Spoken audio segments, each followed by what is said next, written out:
पाकिस्तान जो कानूनी निज़ाम आलमी इंसानी हक़नि जे क़ानूननि मूजिबि आहे। पाकिस्तान जो कानूनी निज़ाम इंसानी हक़नि ऐं बुनियादी आज़ादियुनि खे तहफ़्फ़ुज़ जी ज़मानत ॾिए थो। फ़ौजी अदालतुनि मां 9 मई जे जवाबदारनि खे सज़ाउनि बाबति अमेरिका, बरतानिया ऐं यूरोपीय यूनियन जे बयाननि ते पाकिस्तान जो रद्दअमल। पढ़ी खाते जी तर्जुमान मुमताज़ ज़हरा बलोच जो आहे त पाकिस्तान JSP+ स्कीम ऐं आलमी कानूनी हक़नि जे मुआहदे तहत ज़िम्मेवारियूं निभाइण लाइ पुरज़म आहे। मीज़ाइल प्रोग्राम जे करे असांजे मथां लागू अमेरिकी पाबंदियुनि जो को बि जवाब न आहे। मीज़ाइल प्रोग्राम ते का सौदेबाज़ी न कई वेंदी। वज़ीर आज़म शहबाज शरीफ़ जो वफ़ाक़ी काबीना जे इजलास खे ख़िताब। संदसि चवणु आहे त जेसीं ताईं दहशतगर्दीअ जो मुकमिल ख़ात्मो नथो थिए, असांजी तरक़ी ऐं ख़ुशहाली जी कोशिश जा उसूल ऐं असुल समर क़ौम ताईं न पहुची सघंदा। दहशतगर्दीअ जे ख़ात्मे लाइ सूबनि सां गॾिजी समूरा वसीला ख़तमंदा पिया वञनि। कंहिंजी नियत ते शक नथो करियां, पर नियत कुझु ॿी आहे त फ़ाइदो न थींदो।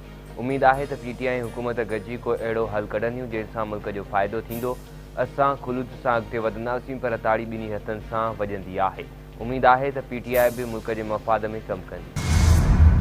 डिजिटल स्पेस ख़तरे में आहे। नौजवाननि खे हाई स्पीड इंटरनेट ऐं डिजिटल राइट्स जे लाइ हुकूमत ॾाढो मज़ामत करणी पवंदी। हुकूमत हर शइ खे पंहिंजे कंट्रोल में करणु चाहे थी। हुकूमत तव्हांजे इदारनि खे बि कंट्रोल करण जी कोशिश करे पई, पर नौजवाननि खे हुकूमत खे काबूअ में रखणो आहे।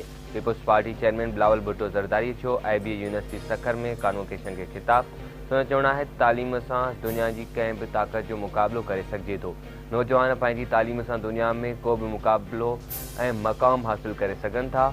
मुल्क जी मुआशी तरक़ी में नौजवाननि जो अहम किरदारु आहे। असांखे सिंध जी तरक़ीअ खे अॻिते वधाइणो आहे। सिंध हुकूमत सिहत जे शोबे में अहम क़दम खणी रही आहे। मौसमियाती तब्दीलियुनि असांजी ज़िंदगीअ में तब्दीलियूं आंदियूं आहिनि। हर 10 सालनि खां पोइ अहिड़ी ॿोॾ ईंदी आहे जेका हज़रत नूह जो दौरु यादि ॾियारींदी आहे। पाकिस्तान में हाकारी तब्दीलियूं आणियूं आहिनि। PP क़यादत ताईं सिंध हुकूमत वापार दोस्त माहौल खे हथी वठाइणु चाहे थी। जॾहिं टेक्नोलॉजीअ सां वापारियुनि खे सहूलियतूं फ़राहम करे सघजनि थियूं। सिंध हुकूमत वॾो सरप्राइज़ आणे रही आहे। ऐलान जल्द थींदो, पर ॾेई सीड़पकारनि खे कारोबार ऐं राश लाइ सहूलियतूं ॾियणियूं पवंदियूं। मुल्क में सीड़पकारीअ जा वसी मौक़िया मौजूदु आहिनि। सिंध जे सीनियर वज़ीर शर्जील नामेमर जूं कराचीअ में अरिड़हें प्रदेशा नुमाइश जो इफ़्तिताह करण खां पोइ मीडिया सां ॻाल्हियूं। संदसि चवणु आहे त हुकूमत परॾेही सीड़पकारनि लाइ वीज़ा पॉलिसी नरम कई आहे। मुल्क में मुआशी इस्तेहकाम में SIFC जो अहम किरदारु आहे। कोट मीर मोहम्मद भरसा नारेजा ऐं सोलंकी बिरादरीअ जे ॿिनि धुरनि विच में तकरार। 5 ॼणा मारिजी विया। मोटरसाइकिल सवार हथियारबंदनि दुकान ते फायरिंग करे ॾिनी। सिराज सोलंकी, अतीक सोलंकी गोलियुनि जो खाज बणिजी विया। मंज़ूर सोलंकी ज़ख़्मी। 2 ॼणनि जे मारिजण खां पोइ हथियारबंदनि फलांद में नारेजा बिरादरीअ जे 3 माण्हुनि खे मौत जी अबदी निंड सुम्हारे छॾियो। वाक़े खां पोइ धुरनि विच में सख़्तु छिकताण। इलाइक़े में दहका पकिड़िजी विया। मारफाणी ऐं कमराणी बिरादरीअ जे 2 धुरनि विच में हलंदड़ खूनी तकरार जो निबेरो। 9 खूननि जे साबित थियण ते धुरनि ते मजमूई तौर ते 2 करोड़ साढा 85 लख रुपया ॾंड मुक़ररु। जैकमाबाद में MPA बुरहान चांडे जी सरपंच हेठि तकरार जो निबेरो कया पियो। मारफाणी बिरादरीअ मथां 6 खून साबित थियण ते 1 करोड़ साढा 94 लख रुपया ॾंड विधो वियो। कमराणी बिरादरी जी धुर ते 3 खून साबित थियण ते 91 लख रुपया ॾंड मुक़ररु। धुरियूं 3 किस्तुनि में ॾंड जी रक़म अदा कंदियूं। हिक ॿिए ॾांहुं मेड़ खणी वेंदड़ तॾो बि वहिचकिराईंदी। सखर पुलिस पारां मुखबिर खे मुबैना मुक़ाबले खां पोइ बाज़ियाब कराइण जी दावा। हिज़बुल जे कचे में ऑपरेशन दौरान सखर वासी नौजवान फाइक मल खे ॾोहारनि सां मुक़ाबलो करे बाज़ियाब करायो आहे। SSP सखर अमजद शेख जो बयान।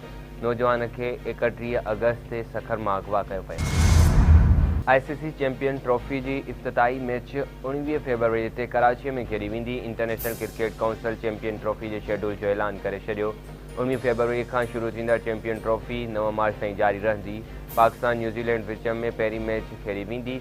23 फरवरी ते पाकिस्तान भारत जे विच में दुबईअ में मैच खेॾी। बाबाए क़ौम क़ाइद-ए-आज़म जो 148 जनम ॾियारो अॼु मल्हायो वेंदो। सिंध समेत सॼे मुल्क में मोहम्मद अली जिन्ना जे जनम ॾींहं ते तक़रीबूं थींदियूं। पाकिस्तान जे बानीअ खे भरपूर भेटा पेश कई वेंदी। ऐं सिंध समेत सॼी दुनिया में मसीह बिरादरी पारां अॼु क्रिसमस जो ॾियारो मल्हायो वेंदो।